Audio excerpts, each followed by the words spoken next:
अर्तिकल्पितकल्पोऽयं प्रत्यर्थिगजकेसरी व्यासतीर्थगुरुर्भूया तस्मतिष्ठार्थ सिद्धये.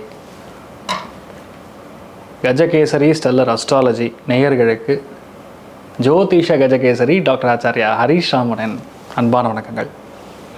நான் சொல்லக்கூடிய பலன்கள் எல்லாமே கோச்சாரத்தின் அடிப்படையில் இருக்கக்கூடிய கிரக நிலைகளை வைத்து கணித்து சொல்லக்கூடிய பலன்கள் மட்டுமே. அது உங்களுடைய சுய ஜாதகத்தை பார்த்து மெயினாக ஸ்புட்டம் போட்டு கணித்து உங்களுடைய பிறந்த நேரத்தை கணித்து எக்ஸாக்டாக சொன்னால் ஒரு 1.5 நிமிஷம் 2 நிமிஷம் எல்லாத்துலேயுமே பிழை இருக்கும். 100 ஜாதகம் பார்த்தோன்னா ஒரு 80 ஜாதகங்களில் பிழை இருக்கும். 4.5னா 4.5க்கு பறிக்கவே மாட்டீங்க.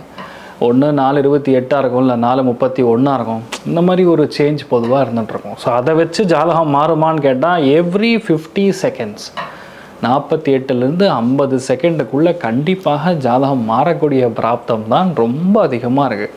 அதை வச்சு நிர்ணயம் பண்ண முடியுமான்னு கண்டிப்பாக உண்டு. இது என்ன எக்ஸாம்பிள் பார்த்தா பர்த் டைமில் பார்க்கும்போது 2 குழந்தைகள் ட்வின்ஸ் பிறந்திருக்கோம்ல, அதுதான் எவிடன்ஸ்.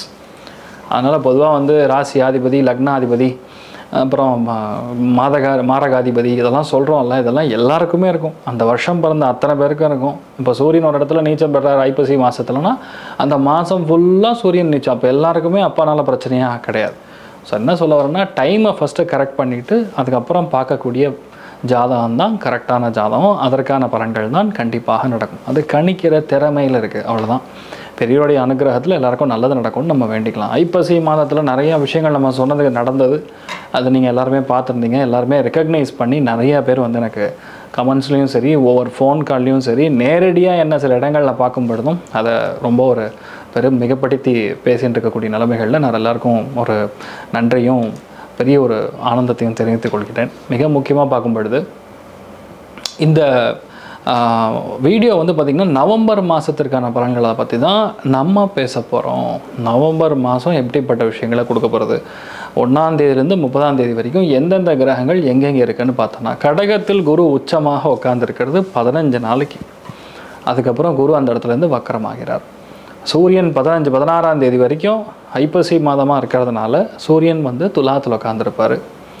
செவ்வாய் புதன் ரெண்டும் விருச்சிகத்தில் உட்காந்துருக்கு. சூரியன் சுக்கிரனும் சேர்ந்து துலாத்தில் உட்காந்துருக்கிறது. அதுக்கப்புறம் ராகு கும்பத்திலையும் கேது சிம்மத்திலையும் உட்காந்துருக்கக்கூடிய இந்த நிலைமைகளில் சந்திரனுடைய சஞ்சாரங்கள் every 2.5 days there is a சேஞ்சுங்கிற மாதிரி இருந்துட்டுருக்கு. ஸோ பேசிக்கலாக பார்க்கும்பொழுது இந்த ஒரு மாதம் எந்தெந்த ராசிகளுக்கு நல்ல விஷயங்கள் நடக்க போகிறதுனா, ஃபஸ்ட்டு விஷயம் நான் சொல்லிடுறேன். நான் சொல்கிறதுக்கு முன்னாடி உங்கள் ஜாதகத்தை எடுத்து கையில் வச்சுங்க. ஒரிஜினலாக உங்களுக்கு குரு வக்கரமாக இருக்கும் பட்சத்தில், இல்லை சனி வக்கரமாக இருக்கும் பட்சத்தில் எந்தெந்த இடங்களில் இருந்தால் நல்லதுன்னு சொல்கிறேன். அதாவது இந்த மாதத்தில் உங்களுக்கு நல்லது நடக்கணும் அப்படின்னா இதுக்கு ஒரு காம்பினேஷன் இருக்குது. மீனத்தில், விருச்சிகத்தில், கடகத்தில் ஒரு வேளை குரு இருந்தாலோ வக்கரமாக இருந்தாலோ அல்லது மகரத்துலேயும் வக்கரமாக இருந்தாலோ கண்டிப்பாக உங்களுக்கு நல்லது நடக்கும். அதே மாதிரி சனியும் சரி, கடகத்துலேயோ விருச்சிகத்துலேயோ மீனத்துலேயோ மகரத்துலேயோ ஒரு வேளை உங்களுடைய சனி வக்கரமாக இருக்கும் பட்சத்தில் உங்களுக்கெல்லாம் நல்லதாக நடக்கும், கெட்டதே நடக்காது. ரெண்டாக பிரிச்சிடலாம். நவம்பர் 15ஆம் தேதி வரைக்கும் ஒரு விதமான பலன்கள், நவம்பர் 15க்கு அப்புறம் கம்ப்ளீட்லி ஒரு சேஞ்ச் கொடுக்கக்கூடிய பலன்கள்.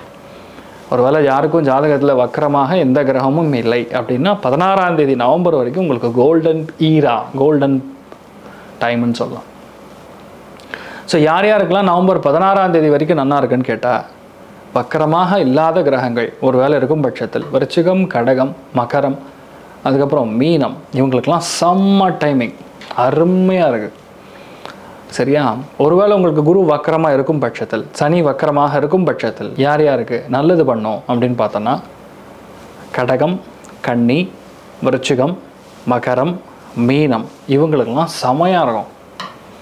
ஸோ எப்படி கூட்டி கழிச்சு பார்த்தாலும் கிட்டத்தட்ட 4 ராசி ஒரே மாதிரி தான் வரும். அதனால் பெருசாக பாதிக்கிற மாதிரி ஒன்றும் கிடையாது. எந்தெந்த ராசிகள் கொஞ்சம் கவனமாக இருக்கணும் அப்படின்னு சொன்னோன்னா, மெயினாக சிம்மம், மேஷம், அதுக்கப்புறம் தனுசு, இந்த 3 ராசிகளும் சத்த கவனமாக இருக்கணும். எதிர்பாராத அதிர்ஷ்டங்கள், பணவரவுகள், தனலாபங்கள் நன்னா கொடுக்கக்கூடிய வாய்ப்புகள் யாருக்குன்னா, மிதுனம், துலாம், கும்பத்துக்கு நல்ல பணம் வரும்.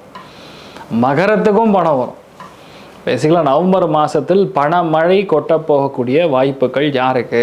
கொடுத்த பாக்கி, அரியர் பணம், எதிர்பார்க்கக்கூடிய நல்ல விதமான பணம், இதெல்லாம் மெயினாக மிதுனம், துலாம், கும்பம், மகரம் இவாளுக்கெல்லாம் வரப்போகிறது. இன்க்ளூடிங் கடகத்துக்கும் வரும்.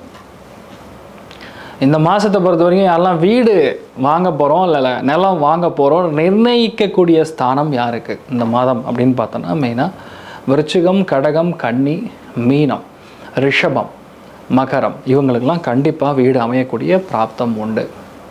நிறைய ஹெல்த் இஷ்யூஸ்லேருந்து அப்பாடா கொஞ்சமாக நான் வெளியே வரேன்ப்பா அப்படின்னு சொல்லக்கூடிய வாய்ப்புகள் யாருக்குன்னு கேட்டால் 100% கன்னி, துலாம், மகரம், கும்பம், ரிஷபம், மிதுனம் இந்த 6 ராசிகளும் கண்டிப்பாக உடல்நிலைகளில் இருக்கக்கூடிய பாதிப்புகளை கரெக்டாக செட் ஆகிடும். பயப்பட வேண்டிய அவசியம் கிடையாது.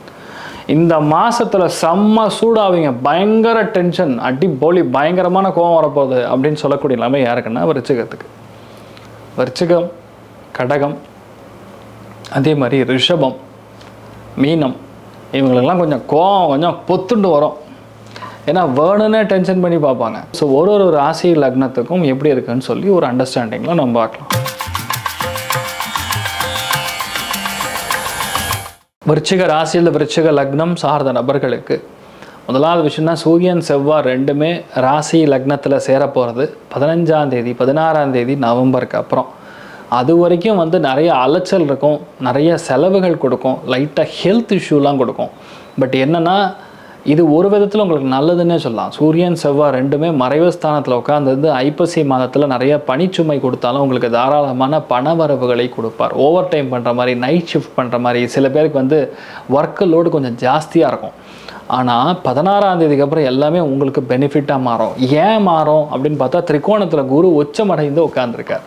பாக்யஸ்தானத்தில் குரு இருக்கும்போது தெய்வமே நம்ம கூட இருக்குமாம்மா. அதாவது நான் போய் சுவாமியை பார்த்து வரேன் அப்படின்னு சொல்லி வீட்டிலேருந்து கிளம்பி வாசலுக்கு வெளியே போய் தாண்டி போகும்போது அந்த சுவாமி உங்கள் கண் முன்னாடி என்ன சொல்லலாம், அவரை ப்ரொசஷனுக்கு வந்துட்டுருப்பார், உற்சவரே ரோட்டில் வந்துட்டுருப்பார். ஸோ அவரை பார்த்து நீங்கள் எப்படி நமஸ்காரம் பண்ணுறீங்களோ அந்தளவுக்கு மனசுக்கு சந்தோஷம். குழந்தை பிராப்தமாகும். நிறைய பேருக்கு வீட்டில் ஏதாவது பிரச்சனை இருக்குது, லோன் இருக்குன்னா க்ளோஸ் பண்ணுவீங்க. நிறைய பேருக்கு அப்பா மூலியமான பிரச்சனைகள் க்ளோஸ் ஆகும். மனைவி மூலியமான ஹெல்த் இஷ்யூலாம் க்ளோஸ் ஆகும். நிறைய நல்ல விஷயங்கள் நடக்கும். பஞ்சமஸ்தானத்தில் உட்கார்ந்துருக்கக்கூடிய சனி போன ஜென்மத்தில் நாம் செய்திருக்கக்கூடிய புண்ணியம் எனக்கு இப்போ தவமாக பிறந்திருக்கக்கூடிய குழந்தையாக இருக்கிறதுங்கிறத நீங்கள் ஃபீல் பண்ணுவீங்க. குழந்தை பிராப்தம் ஏற்படும். நிறைய ஏற்றங்கள், கோவில் குளங்களுக்கு நிறைய செல்லக்கூடிய வாய்ப்புகள், மனோதிடம், தன்னம்பிக்கை எல்லாம் இருக்கும். ஆனால் எப்படின்னா 2020 மேட்ச் பார்க்குற மாதிரி இருக்கும். நவம்பர் 16ஆம் தேதியிலேருந்து டிசம்பர் 16 வரைக்கும் இன்ச்சு கேப் இருக்காது. ரன்னிங்கிற மாதிரி இருக்கும். ஆனால் நீங்கள் சந்தோஷமாக என்ஜாய் பண்ணுங்க. செவ்வாய் அதாவது தன் வீட்டில் செவ்வாய் இவ்வளோ பலமாக இருக்குன்னா எதுவாக இருந்தாலும் ஜெயிக்க முடியும். இந்த டைமில் கனரகம் வாங்கலாம். நிறைய எல்லாம் டிரான்ஸ்போர்ட் இண்டஸ்ட்ரியில் இருக்கீங்களா அவங்களாம் பெரிய பெரிய லாரிலாம் வாங்கக்கூடிய பிராப்தம். ஜல்லி, மணல், கட்டுமானம் சார்ந்த துறைகளில் இருக்கக்கூடிய நபர்களுக்கு கான்ட்ராக்ட்லாம் கிடைக்கும். விருச்சிகத்துக்கு செம்மையாக இருக்குங்க. நவம்பர் மாதம் சும்மா அடிப்பொலி செம்மையாக இருக்கும். உங்களுக்கு தைரியமாக இருக்கலாம். ஹெல்த் பார்த்துங்க, தலையில் அடிப்படாமல் பார்த்துக்கணும். தலைவலி லைட்டாக வரும், ப்ரெஷர்னால வேறு ஒன்றுங்க. டெரட் டைமுக்கு சாப்பிடுங்க, அவ்வளோதான். மற்றபடி பெரிய பாதிப்புகள் ஒன்றும் கொடுக்காது. ரகசியமாகவே பல காரியங்களை எடுத்து முடித்து ஜெயிக்கக்கூடிய பிராப்தம் விருச்சிகத்துக்கு கிளாஸாக இருக்குது.